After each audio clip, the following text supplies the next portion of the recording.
For the last 2 years, I've been plagued by the ghost of my husband. At first it was comforting, but over time, he's become a nightmare. The pale woman seated beside her on the couch looked extremely upset as she spoke, but all Killian could focus on was the itch on the back of his neck. There was always an itch when you met with this sort of client, and he had to force himself not to look at the mirror just to his left. He knew what he would see there, but the feeling of vertigo that always came with it was extremely unpleasant. Seeing someone who wasn't you staring back was always a little odd. Killian had possessed Vayances before, but it always seemed strange to wear someone else's skin. The pale man stared at his wife with real scorn, and she shuddered as his regard fell on her like a snowdrift. "That's a lie," he said, his voice croaky but still full of malice. "This," he ground his teeth together before letting his rage get the better of him, "woman has stolen the only thing I have left. She continues to take from me, and there doesn't seem to be anything that I can do about it." Killian sighed and took out his notepad. As a police officer, he had spoken to squabbling partners before, solving domestic disputes and finding the problem party. As a detective, his job was to determine who might be a problem amongst the concerned parties. It wasn't uncommon for the parents to be responsible for a missing child, and the ability to sense who was cheating on whom was helpful. This, though, was a little bit different. His work with the agency often exceeded anything he'd ever done for the force in his life. "Hey," grumbled a voice in his head, "you want to hurry up? It's a little cramped in here with the two of us taking up space." Case in point, his Vayance was getting claustrophobic. "Sorry, Rain. Just need a little more time." "That's great and all, but there's a surprisingly small amount of leg room in the back of my own subconscious, so if you could hurry up, I'd really appreciate it." Killian nodded before realizing Rain would have no way to see it.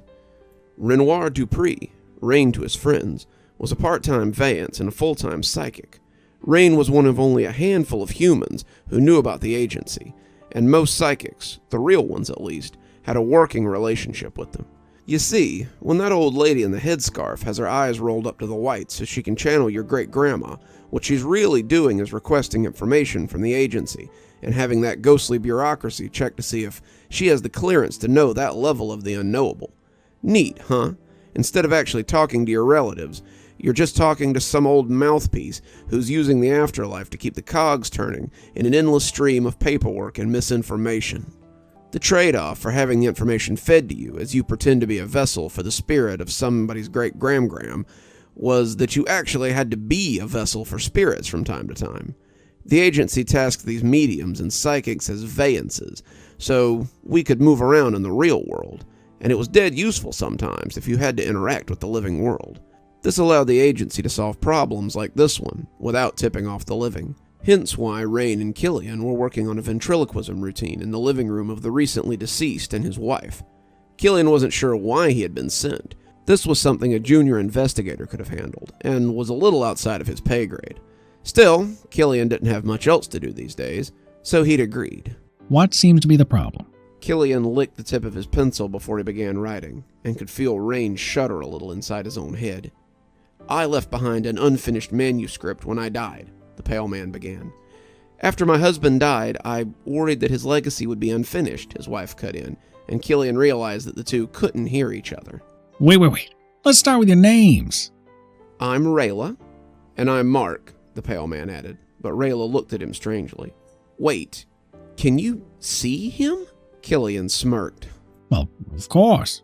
How else would you expect this would work?" "Of course," Rayla said with a laugh. That makes sense." "Why don't you start, Mark?" The pale man nodded and began. "I left behind an unfinished manuscript when I died. I've been writing installments for a certain series for years, but just as I was finishing the 5th book, I died in my sleep from a massive brain aneurysm. I was stuck here, my business unfinished, but the longer I lingered around the apartment, the more I came to understand what I could do. I figured out that I could influence Rayla through her dreams. I told her how she could get my manuscript and send it to the editor so the series could be completed up to that point. With the manuscript wrapped up, my business would be concluded and I could move on." "Except that clearly wasn't it." Rayla nodded. "After that, I expected he would leave. I knew he had other books in mind for his series, and offered to help him make the full series a reality. In truth, I wasn't ready to lose Mark. After all, he was my husband. I enjoyed getting to spend a little more time with him, so we started writing another book. Mark had a lot of ideas, and after 6 months, we had the first draft to send to an editor. He loved it. He was so glad to see another lost book in the series, and I was glad to see him happy. Mark would occupy me as we wrote, and I could feel how happy he was with the work and the completion of his dream. Mark had intended there to be 9 books, and I suppose he would leave after finishing his life's work. Killian turned to Mark, and the gaunt man nodded, looking torn by the sentiment. At first it was fine. Better than fine. It was great. My wife had never been an active part of my writing, though I got the feeling she was curious about it. It was the only aspect of my life that Rayla wasn't a part of, and helping me write seemed to make her feel closer to me. Killian watched as that ghostly pale hand slid over to touch his wife's arm, and as the pale skin touched hers, Rayla flinched away as she looked at the empty place on the couch with trepidation. The flinch seemed to reignite his anger, not something terribly uncommon in spirits, and when Mark turned back, all the love that had been present was gone. Then she changed my story. He was suddenly furious, his face seeming to twist as the anger flashed beneath the surface. Killian understood why he was sent out now. The agency didn't just send facilitators out for no good reason, and this man's rage was something frightening. Spirits, as a rule, were not supposed to experience strong emotions. They were like static images, inhabiting a space until their energy was expended. Most people couldn't make a ghost for more than a couple of 100 years, something that likely felt more like a span of years to the ghost, and couldn't do much more than flicker the lights or a little low wailing. Most hauntings were little more than your poor old Uncle Phil telling his great-grandniece that he was tired of keeping up with the Kardashians. Guys like Mark, however, were a little different. Mark had a purpose, something that was dear to him, and he felt that his death was untimely and unfair. He was already bubbling with confusion and desolation, and now whatever was happening here was pushing him towards undiluted rage. Ghosts, Killian had come to understand, were like toddlers. They didn't have a wide spectrum of emotions, and were mostly limited to mad, or sad, or happy, or jealous, or something else that was easy to define. Any of these could be dangerous, since spirits were mostly made of emotions, with just a little bit of soul mixed in to make the process even murkier. That scene in Ghost where Sam pushes the guy who murdered him, that's almost impossible for your average spirit to accomplish, unless he has a whole lot of emotions behind it. And guys like Mark almost always did. Murder victims, honor students, and creatives with a high opinion of themselves were usually the bane of Killian's existence. Killian turned back to Rayla, feeling silly as he played mediator in what would otherwise be a one-sided conversation. Mark says to change his book. Apparently, he's not a fan of the revisions. Rayla looked confused for a moment, before huffing out a breath and rolling her eyes. Oh God, is he still on about that? Turning to the empty space, empty to her at least, she would have been quite a bit less shouty if she could see Mark's face. His teeth were skinned back like a wolf preparing to bite. It was one time, Mark. I changed one character. Are you still hung up on that? Mark looked ready to bite, and the bulbs began to pulse in their sockets. Killian realized this might be a little deeper than a simple revision. One character? One character?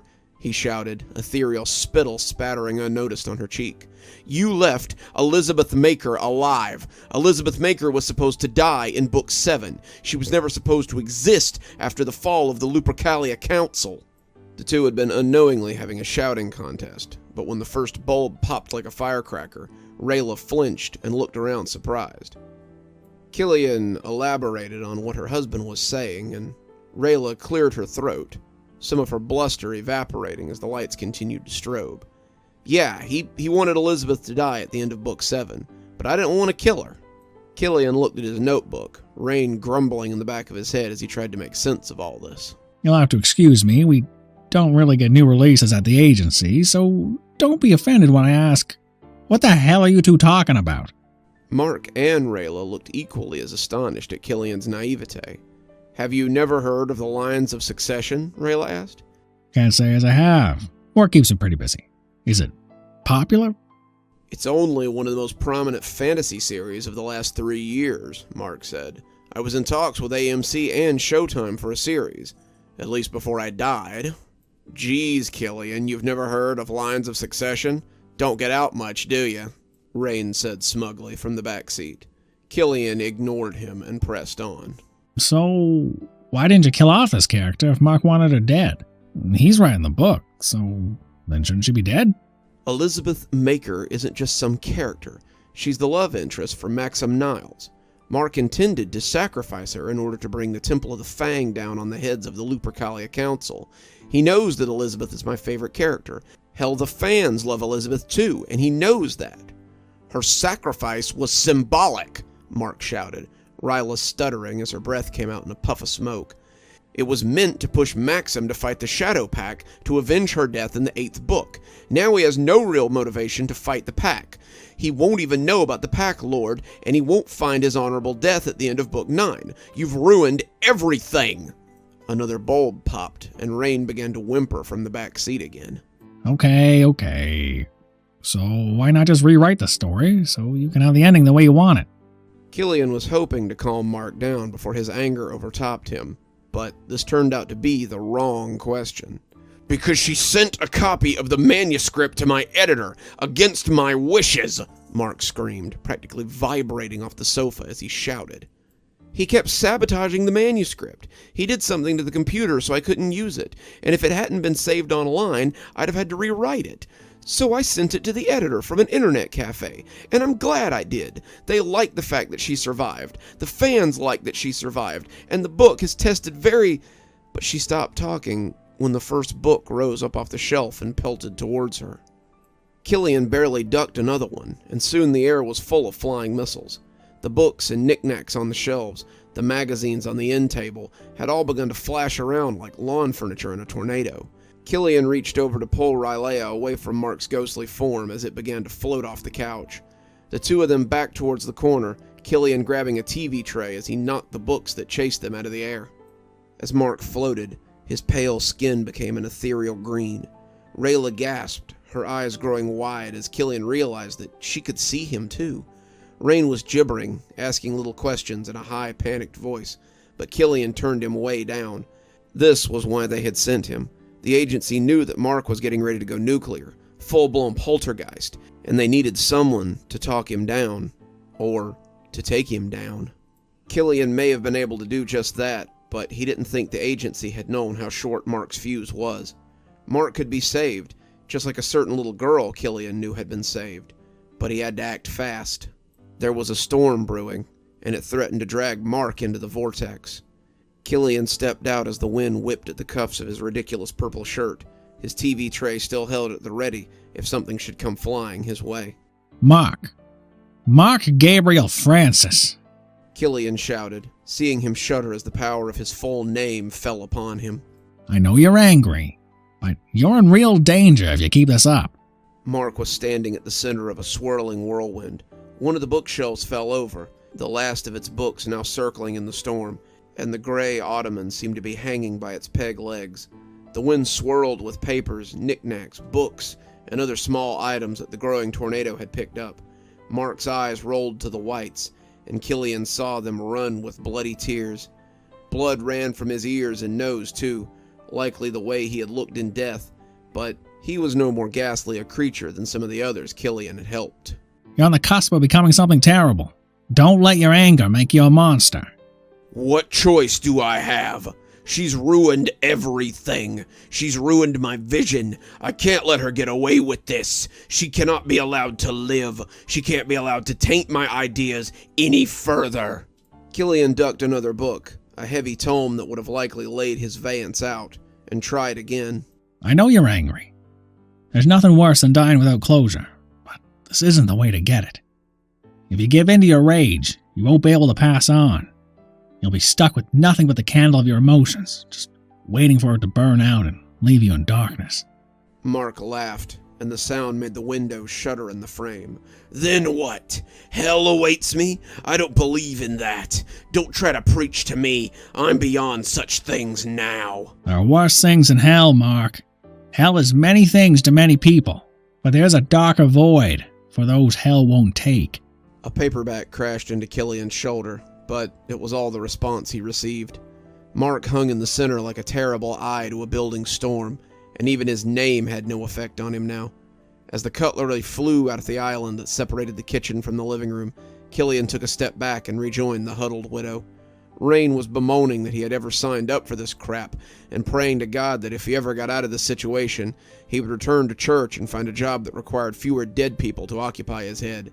Killian wanted to tell him to shut up, but he felt a little like praying himself. This was getting dicey, and his options would be limited pretty soon. Killian touched the little .38 in his pocket, feeling secure with the knowledge that it was there.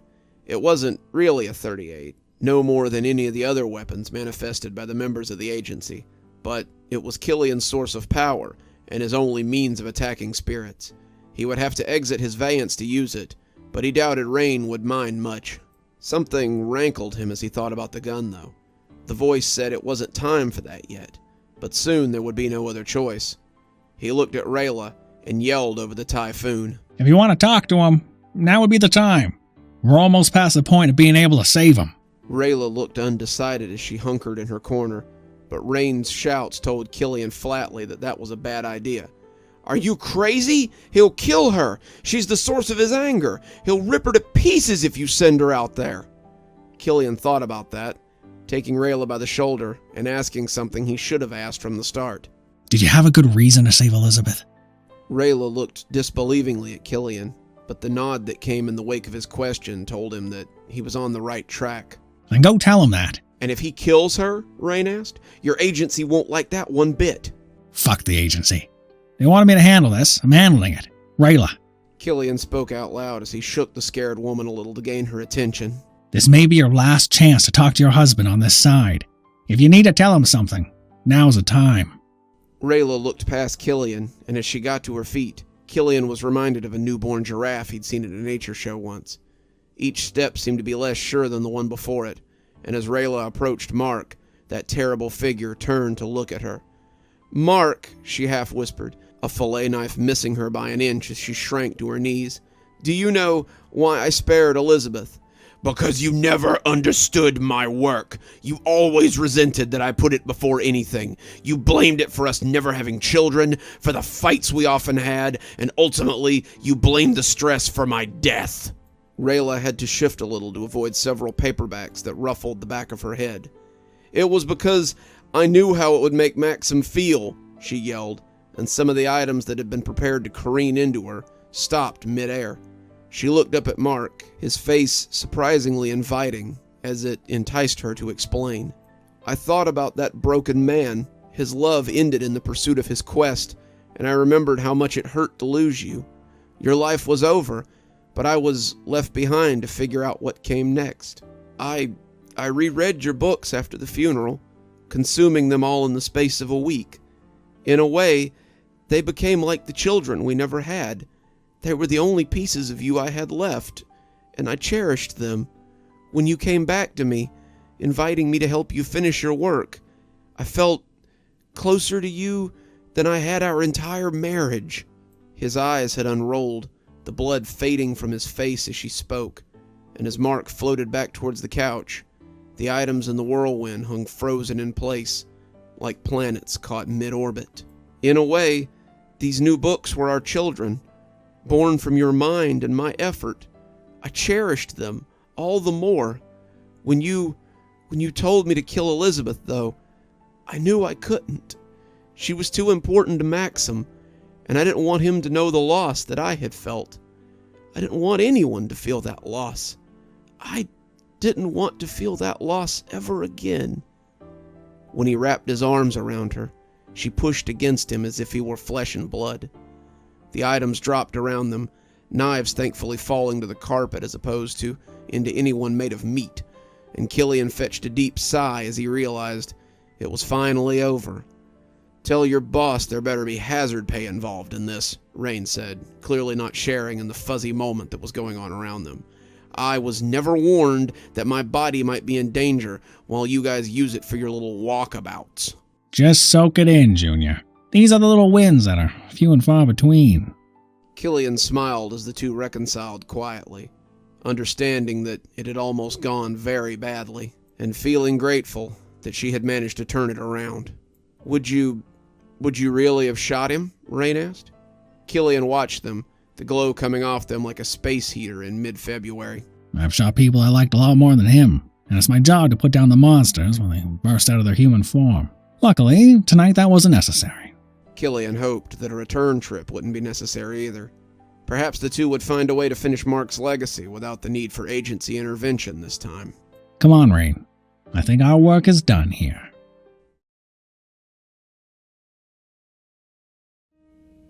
I just don't know what to do, Mr. Barger. I'm afraid to go down there, but I'm afraid that something may have happened to my son.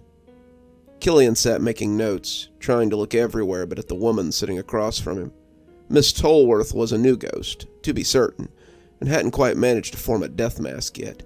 She looked leathery, her skin burned, her eyes transforming from crystal blue orbs into sunken pits. Sometimes he would look up to find the slightly reddened middle-aged woman with the frizzy brown hair, and sometimes he would glance towards her and find the cooked jerky woman who was more corpse than client. She seemed to be unaware of this, so Killian tried to keep his face as neutral as possible. Was it just you and your son in the fire? When she nodded, he could hear the groan of old tendons. Yes, we both passed in the fire, but he didn't accept it quite as well as I did. He spent most of his time in the basement, a place he spent most of his life, I suppose. I hadn't seen him in days when I went down there, and that was when I saw it.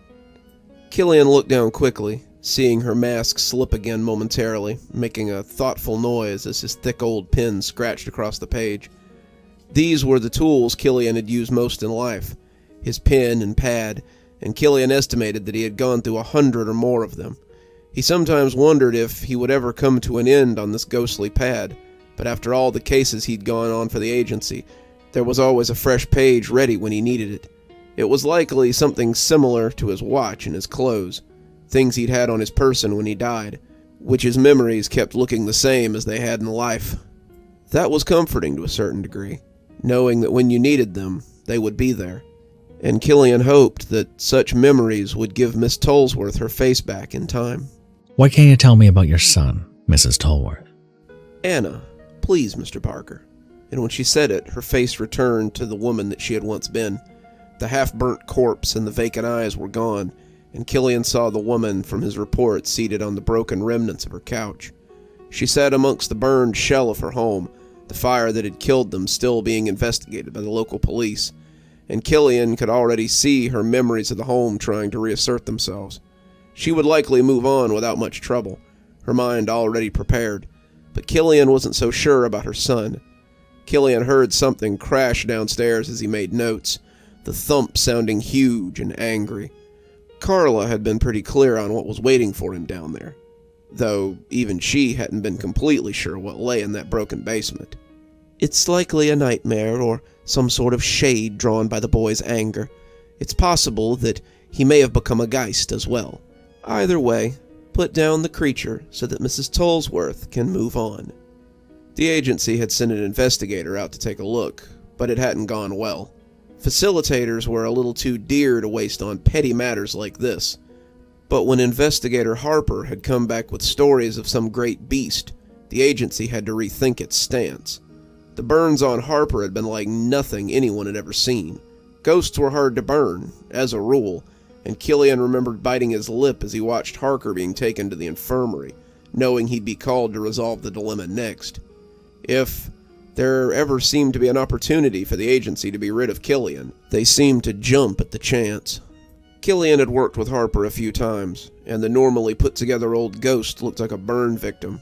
One arm was nothing but angry red bone, and one eye was gone completely. His hair was crisp, a burnt cloud that looked like wire on his spotted head, and the grin he offered Killian looked pained, but no less genuine. "Killian, come to check out the freak show, I see." Killian took a seat in the chair beside him, the nurse who had let him in walking away stiffly. Freak show? Didn't you always look like that? The two laughed, until, to Killian's surprise, the ghost coughed. The cough was full of phlegm, and possessed the rails of an ancient. Harp, I know it's a pretty fresh wound, but I need to know what I'm going up against here. Harper nodded, leaning back against the pillow as he tried to remember his experience with the creature. As Killian watched, his arm phased, the flesh returning as Harper tried to put himself back together.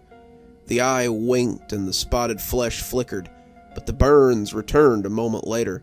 Whatever this creature had done to him, it was enough to mark a ghost. He was like a mountain lion aflame. His skin crackled with it, his eyes burning, and the smoke that came off him was like to make you choke. We don't breathe, Killian. Haven't breathed in 10 years, but this made me feel like I might choke to death. I dragged myself out of that chimney pot, and the next thing I knew, the woman was shaking me and asking if I was okay. Be careful, kid. Whatever this thing might be, it's like nothing I've ever seen before. Killian jumped a little as something bumped the floor, shaking the chair Killian was perched in, the boards shaking as a growl ripped from the basement. And then, how long has it been since you've spoken to your son? 7 days, I think, she said, looking thoughtfully as her face flickered between her death mask and her memories. Time's funny on this side of the veil. Killian nodded. He certainly understood that. A day, a year, 1,000 years, they all seemed the same to a ghost. Killian had been shocked to find that 4 years had passed since his death, when he'd first been back to the living world. Some ghosts he'd met had no concept of time at all, and were happy to reside in a delusion of their own time. Killian felt sorry for them, but he envied them too. How much would Killian give to slip into a daydream of times gone by, and solve cases with Dom again? I may not be able to save your son, Anne. There may not be much left to save if whatever's lurking down there has got him, but I'll try my best. Anne leaned in, taking Killian's hand in hers as she pulled him close. Killian tried his best not to cringe away from her, as her melted face came close to his. Please, Mr. Barger, please save my boy. I'm ready to move on. I'm ready to see what lies beyond the veil, but I won't leave my son behind. He's always needed me, always needed someone to take care of him, and if I leave him here, I can't imagine what would become of him. Killian nodded, patting her burned hand as he rose from the chair. I'll try my best, ma'am. He left her sitting in the ruins of her once comfortable living room and stood at the head of the basement before pressing onward. The air stank of smoke and ash, and as Killian felt a cough rumble up his throat, he realized he was having trouble drawing breath, something he hadn't had to worry about for a long time. He pulled up his collar to cover his mouth, the heat making him squint as he came down the stairs. He could hear something burning down there, the flames chewing up whatever lay below, and the deeper he went, the harder it became to stop his coughing. If he didn't get it under control, the creature would hear him coming, and as he drew out his trusty .38, he reflected that he might only get one shot at it before it hurt him. The basement was a furnace. The walls burned constantly, the flames consuming posters and photos and anything held to them. The squashy furniture and lumpy bookshelves burned as well, the books and knickknacks on them charred and hunched. The bed was little more than a burnt skeleton of wires and metal frames, and that was where Killian saw the creature. He appeared to be sleeping, but Killian didn't believe it for a minute. It was huge. It was as large as a bear, and its fur was living flame. It crackled and churned, an effigy come to life, and Killian felt like his eyes might boil out of his head. He'd never felt anything like this after death, and the feeling was as alien as it was unpleasant. Killian could feel his eyes weeping as the gun became hot in his hand. There was no way that this could be happening. The gun wasn't real, but he could feel his palm burning the longer he stood aiming it at the crouching beast. Killian didn't see a single sign of anything besides the burning creature, and as he squeezed the trigger, the blue flames crackled out, coursing out towards the slumbering thing. Its eyes snapped open, leaping high into the air as its form slimmed and spread across the ceiling. It surged across the wood hungrily, dropping down in front of him as it roared loud enough to shake the space. Killian fired again, more panic fire than anything, and it saved his life. The bullet hit the creature in the shoulder, the flames burning outward like an exploding pine knot, and the beast roared again as it shot back to its nest. It hunkered there, panting as its eyes bore into Killian. and Killian felt like a piano wire as he prepared to snap into motion. Then, it did the last thing he expected. It spoke. "Get out of my house. Who are you? Why have you come here? Did she send you? Get out! Get out! Get out! Get out!" It screamed. It almost caused Killian to miss its next move. The lunge was almost too fast to register, and as Killian threw himself to the left, he squeezed the trigger twice. The shots missed, and as Killian rolled, he felt his chest begin to burn. It was more than the smoke and the heat. Killian had used a lot of energy, a lot of his core, to fire the weapon so many times. It had taken a lot out of him, and the heat and the smoke were beginning to get to him. He had 1, maybe 2 shots left, and if he didn't drop his target, he could be unable to move. Killian knew what he needed to do, and if he wasn't quick, he'd be roommates with Harper in the infirmary. The creature screamed at him as it flew into his face, the heat almost too much to bear, but Killian kept his cool as he lifted the .38 and pushed it into its open mouth. As the flaming eyes went wide, Killian pulled the trigger, and the flaming creature shuddered as the bullet flew through it, burying itself in the wall beyond. The creature fell in on itself like a fire log that's been burned through the middle. As it imploded, Killian shook the phantom flames from his arm, feeling the burn and trying to lessen the damage. He could see the creature crumbling, reforming as its roars of pain became dry screams. The burnt lungs loosed their last negation as the blackened form crumpled in on itself. The flames cooled, the room becoming less of a bonfire and more the charred husk that it now was. The young man at his feet could only be the son he had been sent to find, the boy's anger and sorrow turning him into a Geist as he lost himself to the flames.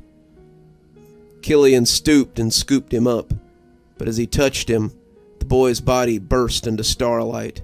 He fell to sand, running between Killian's fingers, and as he watched, he saw him ascend. Killian had never seen it happen like this before. Most of the Geists he ended turned to tar or sunk into the earth, but it appeared that maybe this young man had a chance at redemption. Maybe not. Killian could only speculate, but as he left the basement, he caught one last whiff of smoke and turned to find the source. It was an ashtray, the big glass kind that reminded Killian of the one that had sat on his desk back at the office. It had fallen into the wastepaper basket, the smoldering embers catching, and the basket now burned with some small intensity. This had been the source of the fire, the source of his death, and his anger was clear now. The boy was angry, but he also realized that it had been his fault his mother was dead. He was responsible for the end of his own life, and Killian could imagine that the guilt had finally eaten him alive. Killian came up the stairs slowly, feeling his wounds as he sighed deeply. He was really getting too old for this shit. Anne was waiting, crying silently, as she guessed what he had found. "Dead?" she asked, and Killian was unsure how to respond. "As dead as you and I. He has gone on before you, I'm afraid, and I hope that you find him on the other side." She nodded, wiping her eyes as she looked at Killian nakedly. "I'm ready then," she said, taking Killian's hand as he led her through the front door and into the agency. She followed him all the way to the large door that separated the spirit world from what lay beyond. From there, though, she had to walk on alone.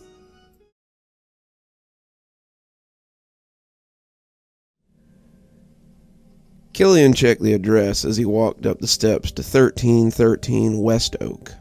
The place looked like the sort of house you'd find in a gothic noir, the sort of house with too many daughters all looking for a suitor, or a library with a secret passage behind the bookshelves. It oozed mystery and seemed to seethe within its boundaries.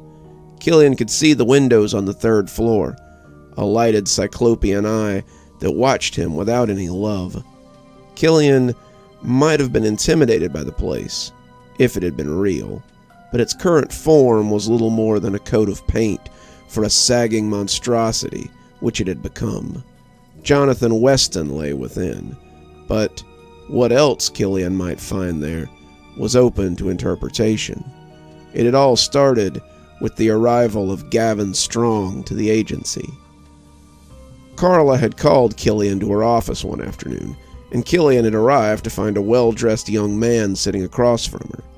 He wore a long tan coat, sensible boots poking up from beneath the hem, and his bowler hat was perched in his lap respectfully. He smiled at Killian as the facilitator walked in, and when Carla introduced them, Killian snorted. Is this some kind of joke? Carla raised an eyebrow. You know I don't joke, Killian. Not about matters otherworldly. You picked a hell of a time to start, then. Gavin Strong is a character from a book, not a real person. He's a detective, as it happens. A rather popular one from a long-running series I used to enjoy in my downtime. The well-dressed man had bristled. See here, fella, I take offense to such claims. Why, I'm as real as anyone else here, that's for certain. Uh-huh. Then you won't mind telling me how you solved the case of Masterson Manor. Ha! Familiar with my work, are you? Wasn't terribly hard. I simply deduced that the oldest daughter had hidden the ruby in her mother's steamer trunk, thus ensuring it would be in Prague when she arrived in 2 weeks to greet her at the airport.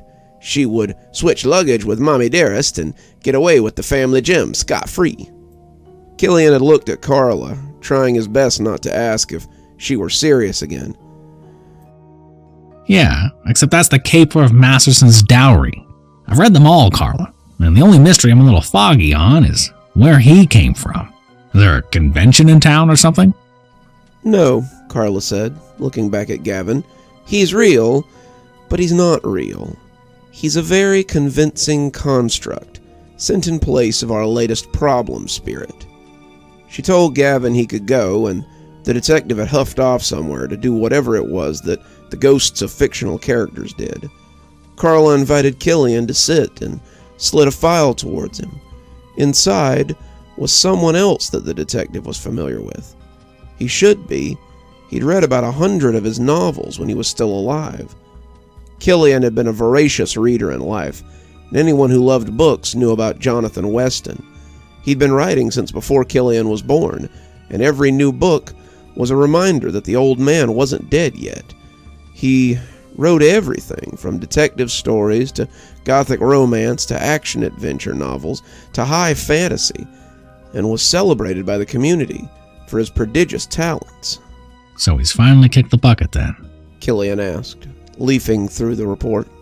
At the ripe old age of 108, too, Carla confirmed.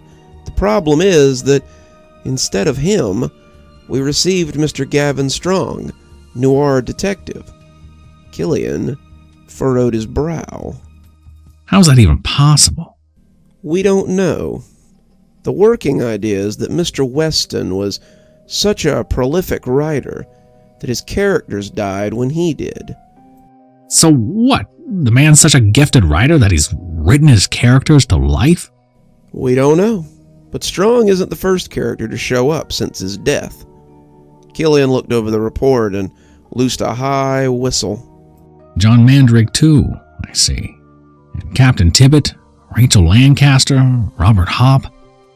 How long have you been sitting on this one? Around a month, Carla said with a sigh. Management felt that these entities would likely crumble on their own if separated from Weston for too long. The problem is that they haven't, and they're starting to become a concern. They're also concerned that there will be more.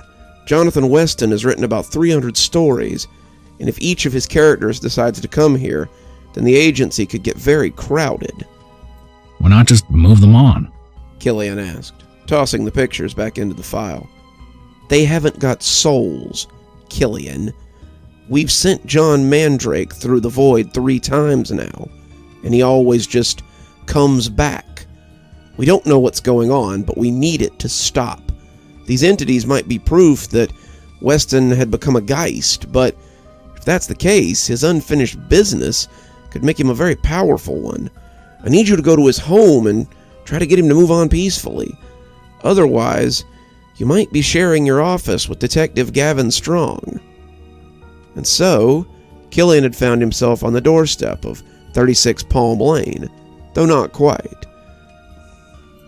Johnathan Weston had lived out his last few years in a modest 3-bedroom in Florida, but now it had become the rambling Victorian that sat in the hills of West Virginia in several of Weston's novels. 1313 West Oak was now imposed over the small family home that Weston had died in, and as Killian knocked, he jumped a little as someone spoke inside his head. Detective Killian Barger approaches the door and knocks with some trepidation. He had solved many cases in his day, but this one would be the strangest yet. The house before him would prove to be his greatest challenge, as would its owner, the reclusive Johnathan Weston. Killian looked around, unsure of what was going on, and knocked again. Knocking a second time, Mr. Barger was again greeted by little more than the silent reproach of the ancient Victorian. He should have known that the door to such a lavish manor would be unlocked, and would offer no resistance if he just walked right in. Seemed a bit rude to just come in without being invited, Killian mumbled. But the door proved to be unlocked, just as the voice had said. Stepping through the door of 1313 West Oak, Killian was greeted by... Killian ducked an instant before the sword sliced the air over his head. The blade of Admiral Roger Starley, a seasoned veteran of the Spanish Navy and the footman of House Weston. Jesus! Killian ejaculated, reaching into his coat to grab his gun. Easy, fella. The door was open, so I just came in like a thief in the night? Well, I dare say it's a choice you will come to regret. He was dressed in the finery of a navy man of the 17th century, and the whalebone coat he wore seemed to hinder his swordplay not at all. Killian ducked and dodged, staying just beyond the killing blade as he maneuvered around the foyer. The dark-haired man was quick, light on his feet in a way that Killian found hard to match, but as the .38 came out of his coat, Killian felt a grin stretch his face. Pistol beats sword, buddy. Believe it. The crash of the revolver startled the Admiral, and as he fell back, Killian heard the voice in his head huff in irritation. Killian Barger, hardly a gentleman at all, disposed of his enemy with the great gouting revolver he had tucked in his coat. Would that all his foes might be so easily dispatched. He could surely reach the top floor and put an end to the meddlesome rider. But alas, he would find the other obstacles less easy to contend with. Says you, buddy. Killian breathed, moving into the house's receiving room. The room had many doors, but what Killian was after was the grand staircase that led up to the second floor. The sooner he got to the top of the stairs and found this mad rider, the better. Killian had enjoyed Weston's novels, but he was quickly getting tired of being in one. The whole house was written like some sort of death trap, and Killian wasn't in any hurry to be the next ghost to traverse the agency's threshold. The grand staircase seemed to ripple before our would-be pursuer. How many debutantes had made their debuts as they walked down that very staircase? How many men had stood at the bottom and tossed a forget-me-not to their sweetheart before leaving for the war? How many declarations of love had been exchanged on those stairs that our dear Mr. Barger now meant to assail? Would they allow such a climb? Or would they... Killian had already turned to the door that led to the catacombs he was certain the house would be. He chose the one directly behind the staircase, hoping it would lead towards the kitchen. Old houses like this almost always had a servant's stairs in the cavernous kitchens, so their masters could enjoy their meals without clogging the main staircase with tromping feet. The door led not to a warm and steamy kitchen, though, but a receiving room, done all in reds and velvets. Our dear Mr. Barger, in his haste to meet the creator of such extravagant luxuries, had stumbled into the boudoir of Elizabeth Feynman. From the red fainting couch in the center of the room, a woman in gauzy repose seemed to materialize. Her dress seemed barely capable of containing her, Killian gulped, sizable dowries, and as she turned, he saw the smolder in her gold-flaked eyes. She propped herself on an elbow, drinking him in with real thirst. Killian was torn between whether to go along with this shameless nonsense or stuff the barrel of his gun into his eager mouth. He wasn't even sure it would help, but it was certainly something different than this.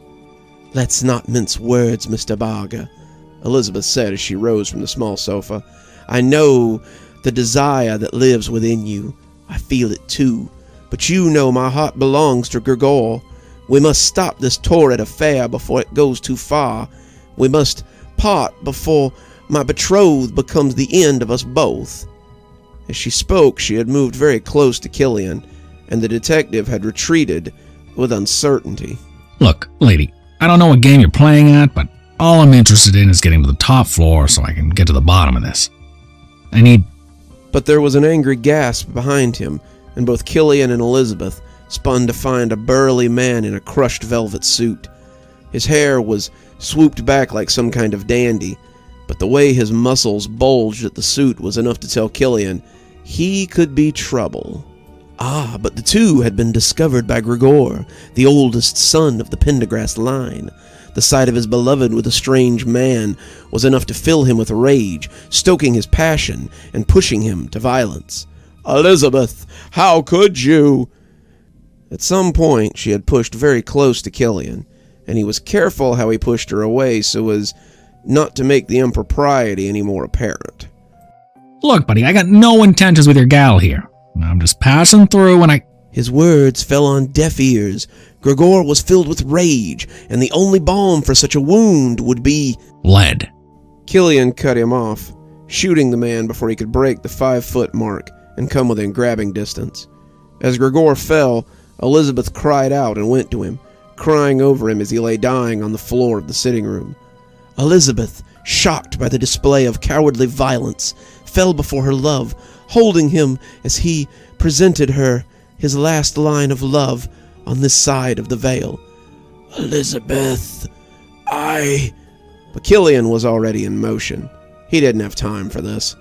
The next room was full of people standing over a dead body, one of them dressed in the garb of Scotland Yard. "Here lies the Count de Mangelo, dead at the feet of his party guests. Fergus Register knew for a certainty that someone in this room was a cold-hearted murderer. Seal off the door. This is a crime scene. It appears our detective has arrived at..."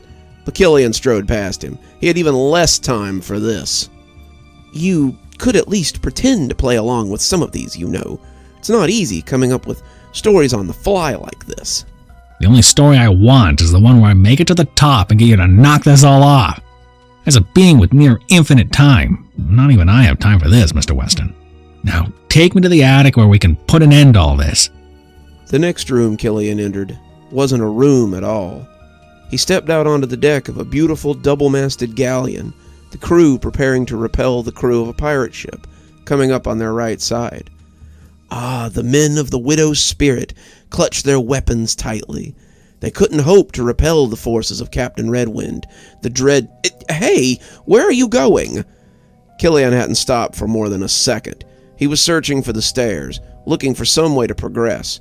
As he threw open doors, he finally uncovered the stairs to the galley. He walked out into a lush forest, and as an arrow struck the side of the caravan that he walked out of, Killian kept walking. The bandits moved in around him, more interested in the caravan guards than a lone man in a long coat. One of them lifted a sword at him, but after he shot him dead, the others decided to let the wizard go.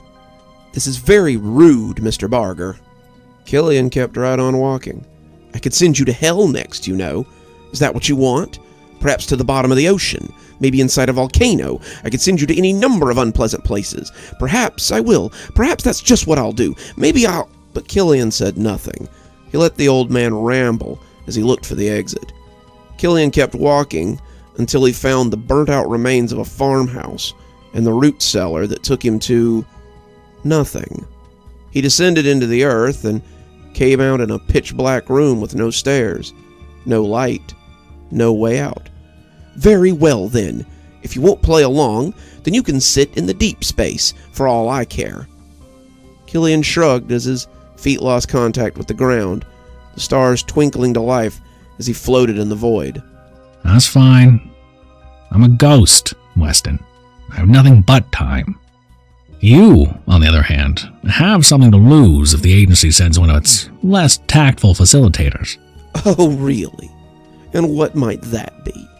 "Whatever comes after this. When they come, they won't come with words. They come with weapons and ire. They won't treat you as gently as I have. They'll root you out, they'll destroy your delusions, and you'll be left with whatever void comes after for geists who don't move on. There was blessed silence for some stretch of time, and Killian found that he quite enjoyed the sensation of floating. And will you continue to treat me gently if I invite you to speak with me? The voice finally asked, some indeterminable amount of time later. I give you my word I will treat with you fairly, so long as you do the same with me. Suddenly, Killian had weight again. He came to rest on the floor of an attic, and space gave way to the small room that the window looked out from. Within was a bed, several shelves laden with books, and a desk with a typewriter. Behind that desk sat a man in the shrunken throes of extreme old age. He hadn't looked up at Killian as he appeared, only continued to write as his bony fingers clacked at the keys. The paper coming from the typewriter was a mile long, and every keystroke seemed to add weight to the endeavor. The two were silent for a moment, the old man ignoring him before finally looking up with frustration from his work, as though Killian were wasting his time. "Very well, then. I've brought you here to hear what you have to offer. So what's your offer?" Killian shook his head. There is no offer. I'm here to take you what lies beyond. The old man snorted. "You aren't very good at this. Are you supposed to offer me more time in exchange for something? Offer me completion, health, expansion of the spirit, something?"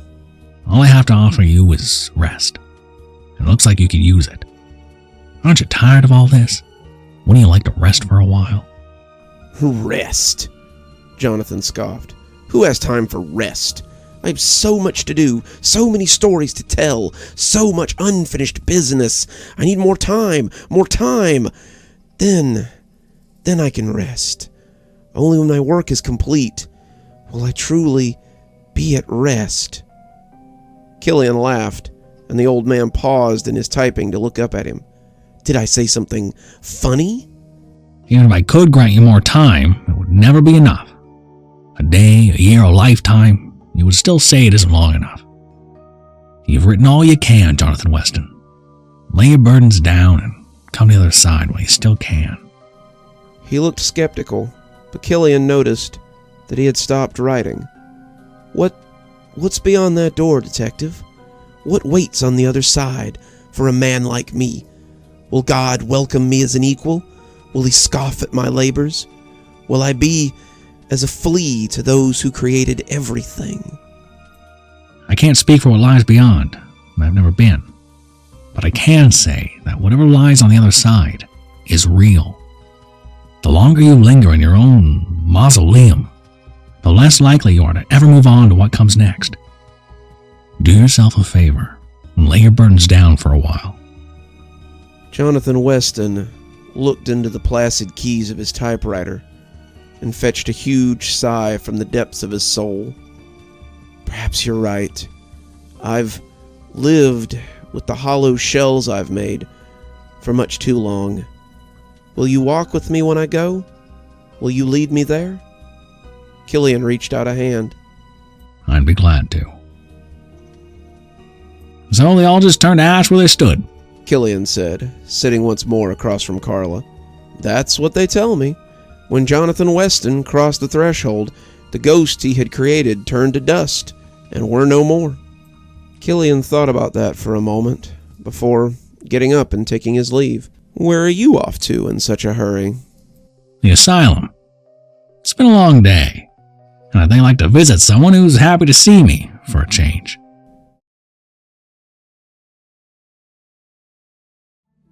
She's been asking for you for weeks, Mr. Barger. I had hoped we would see a little more of you after Halloween. Killian sighed, rubbing his temples as if there was anything there to pain him. The agency had been running him ragged lately. It seemed that for someone who was often a persona non grata, Killian was their go-to facilitator for cases they couldn't solve or, more likely, did not want to risk their other agents on. Killian had never met these mysterious higher-ups, but the longer he worked for them, the more he thought of them as bastards.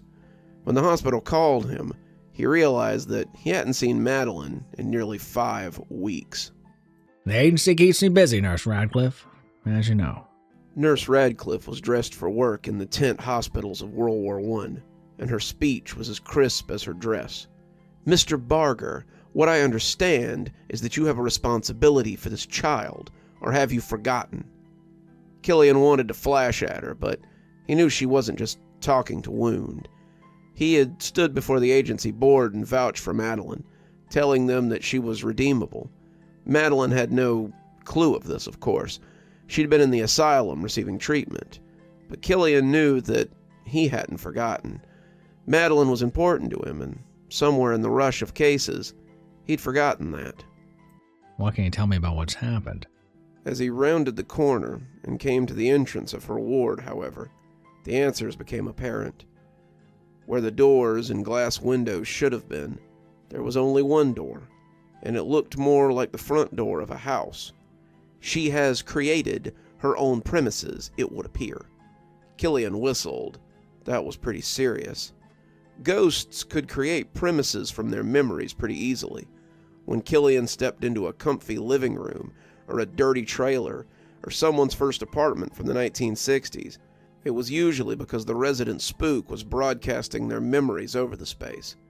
It was a comfortable lie they told themselves, so they could continue to pretend that they weren't dead and live a life as usual. Killian had never seen the movie Beetlejuice, but he would have sympathized with the ghosts of the deceased couple, since they seemed incapable of projecting a premises. Ghosts who couldn't usually either moved on, or more likely, acted out and became Geists. Fewer ghosts ever created premises in the aether, the spot between life and death.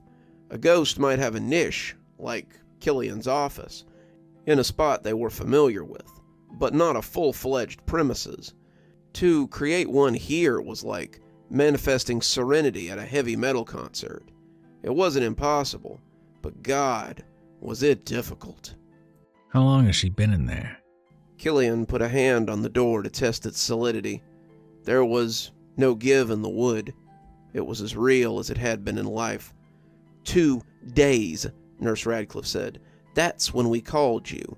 She won't let any of us in, and there are patients trapped in there as well.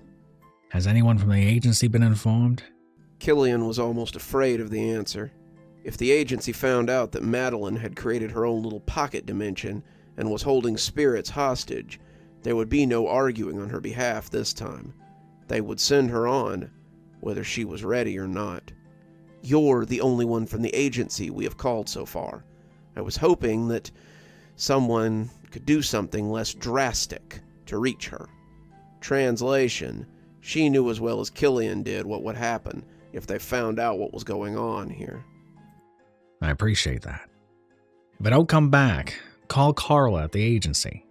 She'll know what to do. Nurse Radcliffe nodded. Good luck, Mr. Barger. I've become quite fond of that little girl, so don't you dare go in there and half-ass it. Killian winked. If there's one thing I'm good at, ma'am, it's whole-assing the important things. Killian reached for the door, and when it opened, he sighed in relief. When it opened onto the foyer of a large house, Killian stepped inside and tried not to wince as it slammed shut behind him. Killian had stepped into several such places as this, but this one was by far the oddest. Not to say that Madeline's corner of reality was particularly strange, but most of the premises Killian found himself in were strange fantasy settings. Others were brooding areas, full of hurt and spoiled feelings. He had stepped into noir-esque bars, womb-like spaces with sweating walls and weeping atmospheres, all of them telling him about the spirit without saying a word. By contrast, Madeline's realm was almost mundane, but possessed a level of polish that Killian had never seen before. He walked from the sterile, dimly lit hospital corridor into the foyer of a charming Midwestern home. No home had ever existed like this, and it was more like the TV shows that Killian had often seen in his adulthood. Boots and shoes were lined up in a mudroom, and hats and coats hung off the coat hook over them.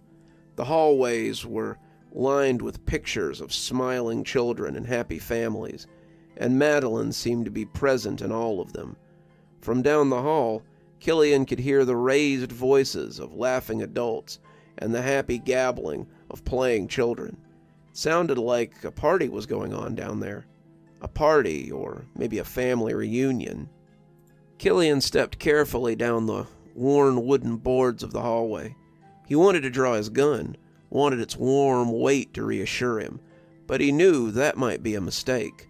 Madeline had never actually hurt him, been incapable the one time she tried. But this was not the world of the living. This was her world, and if she wanted to hurt Killian, she could. Killian realized that wit, and not a bullet, would be the winner of this day, and smartly put any thoughts of violence from his head. He wasn't even really sure he could shoot the kid in the first place. At the end of the hall was a long dining table, full of smiling faces and pleasant conversation. They were all dressed in their Sunday best, sitting around the plates of food and cups of various libations. They were all talking, but none of them seemed to be talking to each other. They were all speaking to the one who sat at the head of the table, and Killian was not surprised to find that it was Madeline. She was in a place of honor, like the queen of some tiny community, and as Killian entered, he was unsurprised to see someone that looked like him sitting on her left. His doppelganger did not seem surprised to see him either. After all, these were all constructs of Madeline's imagination, and it wasn't unthinkable that if she could not have the real Killian, she would create a pale shadow of him. Looking closer at the seated guests, however, let him know that they were not completely her constructs. Just like ghosts had death masks, Madeline had forced her will over the spirits that shared the ward with her. Beneath the face of what might be a smiling aunt was the scared visage of an enthralled spirit. Beneath the laughing mask of a cousin or an uncle was the screaming face of someone who only wanted to take their own death mask again. This was different than what Madeline had done to the children in the parking garage. She had gathered them, taking them into her embrace. These were her playthings, and they were here against their will. As he stood at the vacant end of the table, all conversation ceased. They looked like gunfighters, ready for the opening salvo, and when Madeline stood, Killian saw that she was much taller than she had been. She had grown, it seemed, without needing to grow up. Oh, look, a guest at long last. Father, be a dear and go get him a chair. Killian hadn't noticed him, but a man in his late 40s had been sitting on her right. He wore an expensive-looking suit, but he had paired it with one of those propeller hats you often saw on the mentally unwell. The whole image was laughable, but Killian didn't think the stylization choice had been his own. He rose, but Killian also saw his own doppelganger rise for half a second. Madeline grabbed his arm and told him to sit back down, shaking her head as she spoke softly to him, and Killian didn't have to deliberate long on what that little slip might mean. Madeline Arlo Register. Killian used her whole name to elicit the power that such things carried. This has gone on long enough. Let these people go and come back with me, so that I might speak on your behalf. Speak on my behalf? Have I done something wrong? Is it a crime to organize a dinner party with your friends and family now? You know what you've done, Madeline. And you know that you cannot simply stay here in this delusion forever. There are rules, and there are consequences for these sorts of actions. Something we discussed in the parking garage. You remember the parking garage, don't you? She had been smiling, giving him a look that you gave people who might be a little crazy. But when he mentioned the parking garage, the smile slid right off her face. The happy, talking people wavered like TV static, and Killian could see again the spirits that were trapped beneath that glossy coat of paint. They looked at him as if they hoped he would free them, and Killian meant to do just that, if he could manage. If he couldn't, then He supposed he might have to join this Mad Hatter's tea party himself. I do not know what you're talking about. Killian, show this man out. I don't know who he is, but he certainly isn't one of my guests. The false Killian rose up from the chair beside her and took a few shaky steps in the real Killian's direction. Killian looked hard, but he could see no one trapped beneath the surface of this one. As her father came back with the chair, Killian realized that he had no mannequin beneath him either. These two were not projections, but images dragged from her psyche. These were how she saw Killian and her father. Killian could see that his doppelganger had broader shoulders, a more chiseled jawline, muscular arms, and seemed to swagger like some action hero.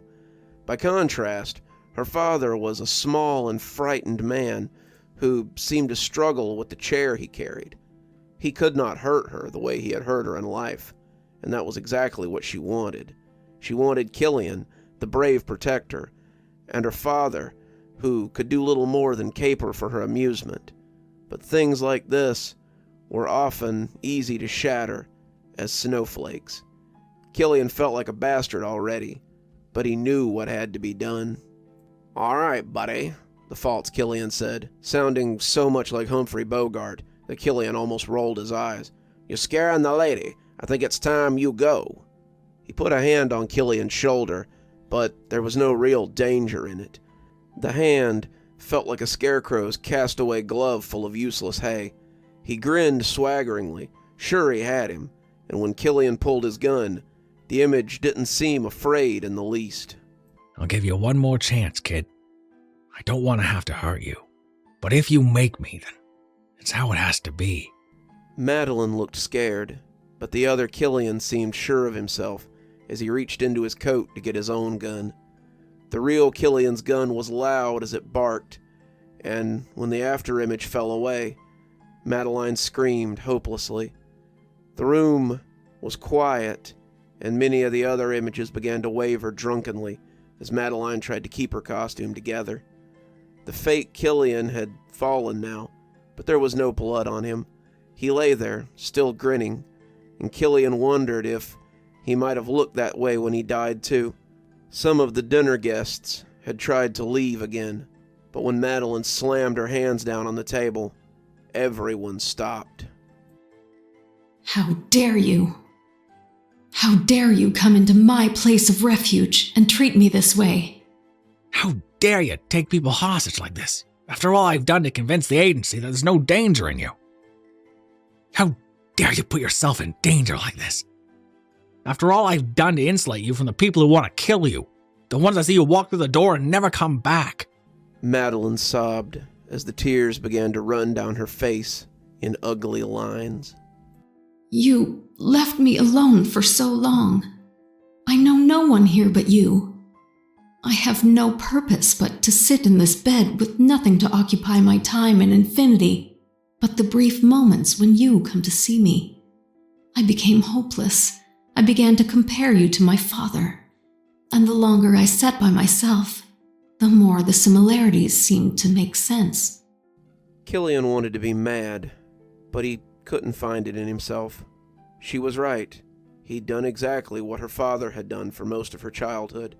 He had left her someplace, left her in the care of someone, and if she was seeing ghosts of the past in his actions, then whose fault was that? He put the gun away before his hands could start to shake, and when he stepped closer to her, she looked afraid for half a heartbeat. Did she expect him to spank her or something?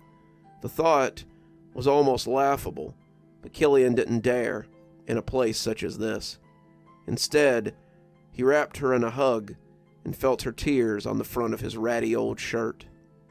She looked up at him, her face full of so much pain that Killian almost couldn't stand it. I'm sorry, Killian. I didn't mean to do it. It happened slowly at first. I woke up and there was my dad. Then you showed up. But when I noticed you were different, I knew neither of you was really real. That's when I realized that I could stretch it farther and make more people people I had only seen in pictures and never actually met. It just got away from me. Will they really send me away? Killian wanted to say no, but he just wasn't sure. I don't know, kid. But I do know that if we continue on like this, the next person to come in won't be as chatty as yours truly. Madeline nodded, and everything went dark before the two of them were suddenly out in the hallway again, with Nurse Radcliffe. The doors to the ward were back, the way they should be, and inside Killian could hear people chatting confusedly, as if they weren't quite sure what was happening. Nurse Radcliffe nodded when she saw the two of them, but Killian thought there might be a ghost of a smile at the corners of her lips. It made her look almost approachable. Good. I'm glad you managed to fix this without the need for nastiness. The two of them looked at the nurse, neither of them quite sure what came next. What's going to happen to Madeline? She'll be transferred to another ward, said Nurse Radcliffe. And when both of them looked at her blankly, clearly not believing what she was saying, she laughed. What? You didn't think this was the first time something like this had happened? We run a hospital and a rehabilitation facility for ghosts and geists. Things like this happen more than you would expect, and are only brought to the attention of the agency in the most extreme cases. There's very little talk between wards, though, and nothing will ever be said about it. She looked at the girl sternly, though, and Killian saw even Madeline flinch under that disapproving look. I trust this will be the last time I will have to call Mr. Barger for something like this on your behalf, right? Madeline nodded, and when Nurse Radcliffe reached for her hand, she took it, but stopped before they could move more than a step or two. Killian, will I see you soon? Killian smiled, her desire for his company the most heartwarming thing he had ever felt. Heartwarming was no small trick when you didn't really have a heart to warm. How about tomorrow, kid? Madeline smiled. I would like that. As the two walked off, Killian leaned heavily against the wall of the hospital and sighed deeply. He was getting too old for this kind of thing. Then he thought of Madeline and her radiant smile, and decided that, old or not, he preferred it to the alternative.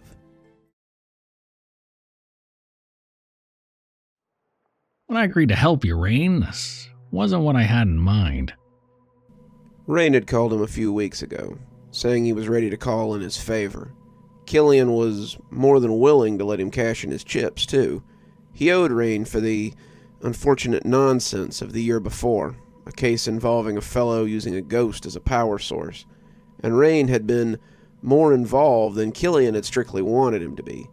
He had been hurt, taken hostage by people who thought Killian was working for the entity that he was hunting, and Killian had found himself in the end in Rain's debt quite a bit.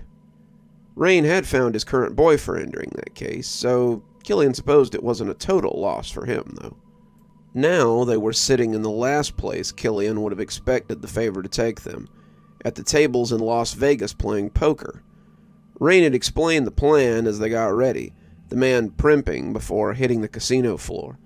You'll ride along with me. Look at the cards my fellow gamblers have, and let me know how to place my bets accordingly.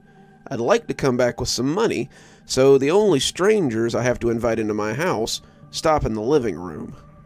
Killian didn't want to think too hard about the implications of that. He knew that Rain used the abilities the agency gave him to tell people's fortunes, but there were other aspects of Rain's life that Killian didn't like to pry into. Rain was a good friend, someone Killian genuinely liked, but he was definitely a colorful character when it came to the day-to-day operation of his business interests. This is a little different than my usual gig, Rain. I'm not sure how comfortable Oh, no getting cold feet now. You said I could have one no-questions-asked favor, and this is it. If you want to welch, I guess you could. If you do that, though, don't bother coming to me for help again. Killian started to tell him that wasn't necessary, but Rain cut him off midway. And if that's the case, then you can tell the agency that they can tender my resignation, too. Killian wanted to get upset, both at the insinuation that he would welch on a bed and how ridiculously over the top Rain was being. But the longer he watched the man get ready, the more he felt he understood his reaction. Killian had taken a lot from Rain over the years. His time, his dignity, sometimes even his pretense of safety. Rain had been beaten up the year before because of him, and he'd taken a while to recover afterwards. Rain valued his appearance, but Killian knew that he valued his connection with the detective as well. The thought that Killian would make a deal and then not follow through was enough to break his trust in the organization he served, just as much as his friend. I gave you my word, Rain. I'm not about to deny my death this late in the game.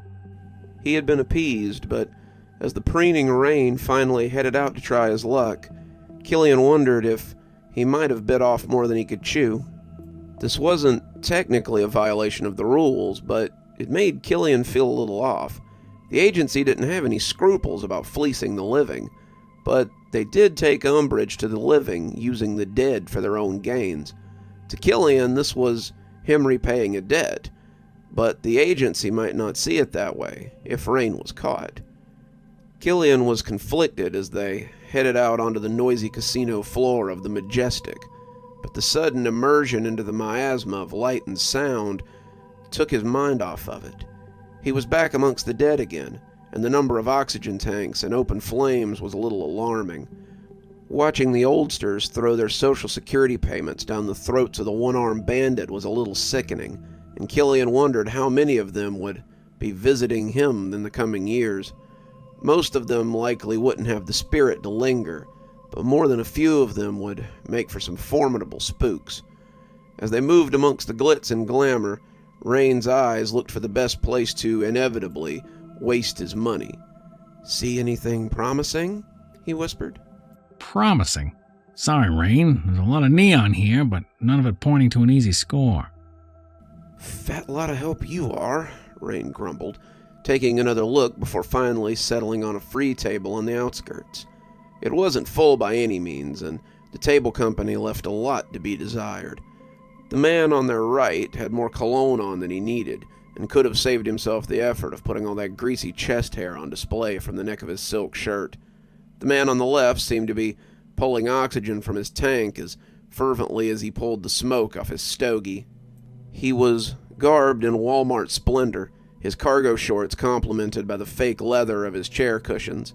The third was a kid, probably just old enough to gamble, and the waitress was giving him a wide berth as she rounded with the booze tray.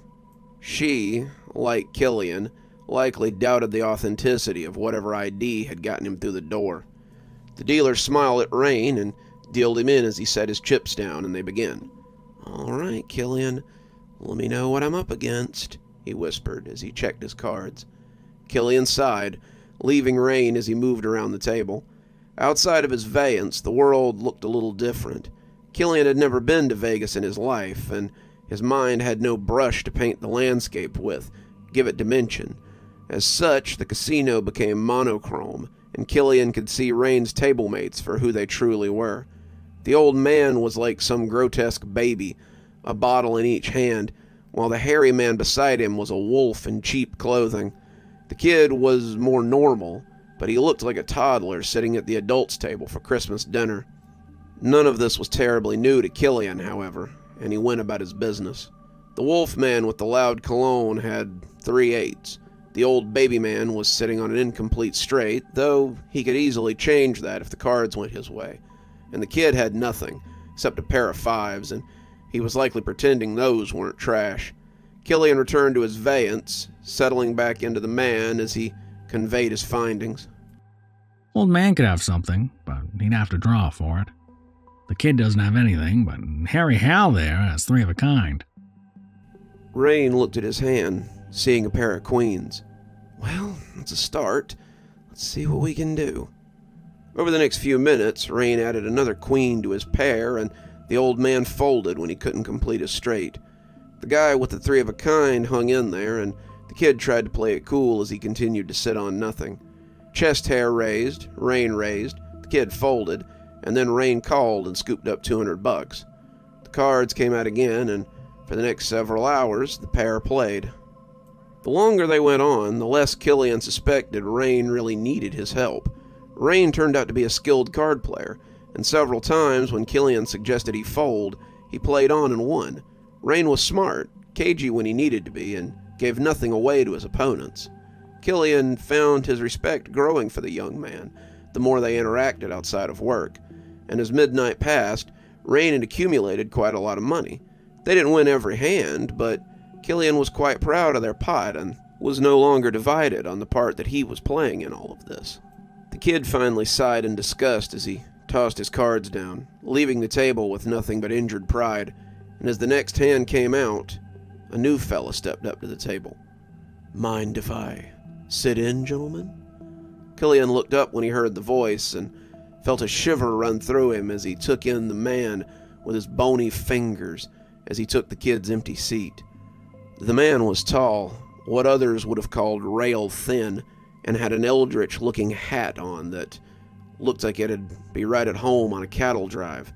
His suit was coal black, the buttons gold, and when he smiled, Killian saw a single gold tooth winking amongst the other ivory contenders. The man looked like an oil baron or some kind of rail magnate in a Western novel, and he extended an energy that Killian didn't like. Rain, let's pack it in. You've won a decent pot here. Almost $6,000 in a few hours. Let's head back to the complimentary buffet and let this guy be. Rain looked at the guy, clearly catching some of what Killian was talking about, and reached for his chips. "It's getting a little late for me, fellas. I think I'll turn in for the night." The loud click of the new man's chips turned Rain back towards his latest opponent, and the gold-toothed smile made a reappearance. "Leaving so soon? I'd hoped to test your skill a little, but if you're content with your measly winnings, then I guess it's time for you to head to bed." Rain was no fool, but Killian sensed that he was a little greedy. He looked at the pile of chips the way starving dogs looked at meat scraps. "Well, maybe I can stay just a little while longer." As the man laughed, Killian thought again about how he seemed odd. He wondered if maybe he was someone from his side of the tracks. But as the cards came down, he saw Rain had little to worry about. He was holding a pair. He could turn that into a flush or three of a kind with relative ease. Rain had come to the same conclusion, and he told Killian to hang tight as he went to work. The two seemed to be the only ones playing, Harry, Hal, and Gramps just there to fold and spectate. Killian saw the two as fencers more than card players, and Rain gave as good as he got. Both players went up and down, parry and thrust, and finally came back to something like even footing. An hour had passed, but to Killian it felt like days had gone by as they sat and faced the grinning man. "I tip my hat to you, sir. You are quite a card player. Let's make this interesting, shall we?" He slid all his chips in, never breaking eye contact with Rain. "All in. Will you do the same? One hand to win or lose?" Killian could feel the nervous energy inside his friend, and when he slid the chips over, he knew what was coming next. "I need to know what he's got, Killian. This is huge. I could live like a fat rat for a long while off that kind of scratch." Killian sighed as he slid out of Rain to go check on his opponent's cards, wanting to know how much trouble they were in. As Killian left his Vance, however, he realized they were in more trouble than they knew. Killian saw the newcomer in a way that he hadn't seen the others. He wasn't monochrome, and the sudden presence of color in this place made Killian's eyes water. He was a grinning skeleton, his eyes blazing red bonfires in each eye socket, and his gold tooth twinkled as he saw Killian slide out of the man across from him. The air around him seemed to churn with a strange black and purple miasma, and Killian thought he could see lightning amongst those clouds as he watched the creature. "I thought I saw a spook," the thing said, chuckling dryly. Killian paled as he realized it was talking to him, that it could see him as well as he could see it. No more cheating for you.